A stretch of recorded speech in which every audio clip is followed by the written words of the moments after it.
মৌমিতার উপরে ঝাঁপিয়ে পড়ে 18 থেকে 20 জন নির্মম ভাবে তাকে ভোগ করে। তার শরীরের মধ্যে 113টি কামড়ের দাগ পাওয়া যায়। তার গলার এই হাতটা ভেঙে যায়। তার শরীর থেকে 150 গ্রাম বীর্য পাওয়া যায়। তার একটি সুন্দর সাজানো গুছানো জীবন ছিল। হঠাৎ করে একদিন দুপুরবেলা খাবার শেষে তার বান্ধবীরা বলল, চলো একটু বিশ্রাম নিতে যাই। সেই বিশ্রাম নেওয়াটাই যে তার জীবনের শেষ বিশ্রাম হবে সেটা মৌমিতা কখনো চিন্তাও করতে পারেনি। তারই মেয়ে বান্ধবী দুজন কলিগ তাকে ওইখানে নিয়ে যায়। এক পর্যায়ে কিছু সংখ্যক ছেলেরা ওইখানে চলে আসে। তার কলিগ বান্ধবী তাকে এইভাবে গলার মধ্যে ধরে, অন্য একজন বান্ধবী তার পায়ের মধ্যে ধরে। এরপর নির্মম ভাবে একের পর এক হায়নার দল তার উপরে নির্মম অত্যাচার চালায়। মৌমিতা চিৎকার করে কাঁদিতে চাহিয়াও করিতে পারেনি চিৎকার, কারণ তার গলার কণ্ঠস্বরটা আগে বন্ধ করে রাখা হয়েছে। 30 সেকেন্ডের অধিক সময় ধরে কারো গলার মধ্যে চেপে রাখা হইলে তার চোখ দিয়ে রক্ত বের হয়ে যায়। হ্যাঁ, মৌমিতার চোখ থেকে ঝরার কথা ছিল পানি, তবে ঝরেছে রক্ত। মৌমিতা শুধু তাকিয়েছিল তার মেয়ে বান্ধবী কলিকের দিকে। বারবার শুধু চোখের ইশারার মাধ্যমে বোঝাতে চেয়েছিল, তুমি একজন মেয়ে, আমিও মেয়ে। কিভাবে একজন মেয়ে হয়ে আরেকজন মেয়েকে এইভাবে হায়নার হাতে তুলে দিলা? মৌমিতা চিৎকার করছে বারবার। ভাই, ও কাউকে বোঝাতে পারে নাই। মৌমিতা একটি ছোট্ট ভিডিওর মাধ্যমে মানুষকে একটি বার্তা পৌঁছে দেয়, যেখানে প্রকাশ পেয়েছিল তার সাথে ঘটে যাওয়া কিছু নির্মমতা। এরপর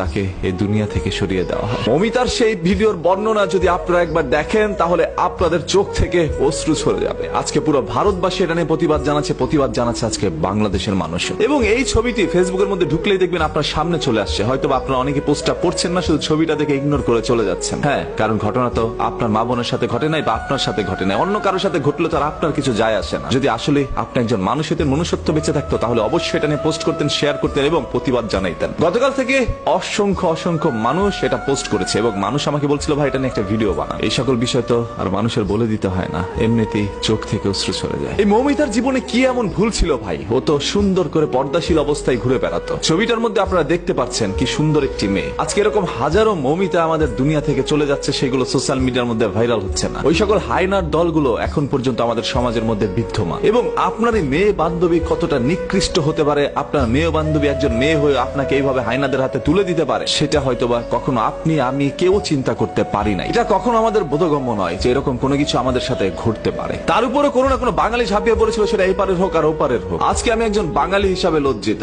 আজকে কণ্ঠস্বর দিয়ে কোনো শব্দ ব্যবহার হচ্ছে না, কারণ আমি মৌমিতার সেই বর্ণনার ভিডিওটি এখনো ভুলতে পারি না। আমার চোখে বারবার সেই দৃশ্যটি ভেসে আসছে। কি নির্মম ভাবে একজন মানুষকে এইভাবে দুনিয়া থেকে সরিয়ে দিতে পারে তারা। শুধু তাকে ভোগ করে সীমাবদ্ধ ছিল না, তার শরীরের মধ্যে 113টি কামড় দেয়, যেটা কোনো হায়নাও হয়তো বা ছিঁড়ে খাওয়ার সময় দেয় না। হায়না তার পেটের ক্ষুধার জ্বালায় হয়তো বা শিকার করে খায়, সেটা তার খাদ্য। ওরা কেন মৌমিতাকে ভোগ করলো? এই মৌমিতার পৃথিবী থেকে চলে যাওয়ার দৃশ্যটা এর চেয়ে ভালো তো হইতে পারতো। এরকম নির্মম ভাবে কারো যেন পৃথিবী থেকে চলে যেতে না হয়। কোন আক্রোশ থেকে এই ধরনের কাজগুলো করছে, কোন ক্ষোভ থেকে এই ধরনের কাজগুলো করছে, সেগুলো হয়তো বা বেরিয়ে আসবে। তবে আজকে যারা পথে নেমেছেন, এটার বিচার চাচ্ছেন, আপনাদের প্রত্যেকের কাছে একটা অনুরোধ করছি ভাই, যতক্ষণ না পর্যন্ত সেই সকল অপরাধীর সর্বোচ্চ শাস্তি দেওয়া না হবে প্রকাশ্যে, ততক্ষণ পর্যন্ত আপনারা রাস্তায় অবস্থান করবেন। যে যেখান থেকে পারেন এটা নিয়ে তীব্র প্রতিবাদ জানান। আদারওয়াইজ আজকে মৌমিতার সাথে, আগামীকাল আপনার সাথে, আপনার মা বোনের সাথে এরকম ঘটনা ঘটতে দেরি হবে না। আমি চাই না চোখের সামনে এরকম আর কোনো মৌমিতা জীবন দেয়।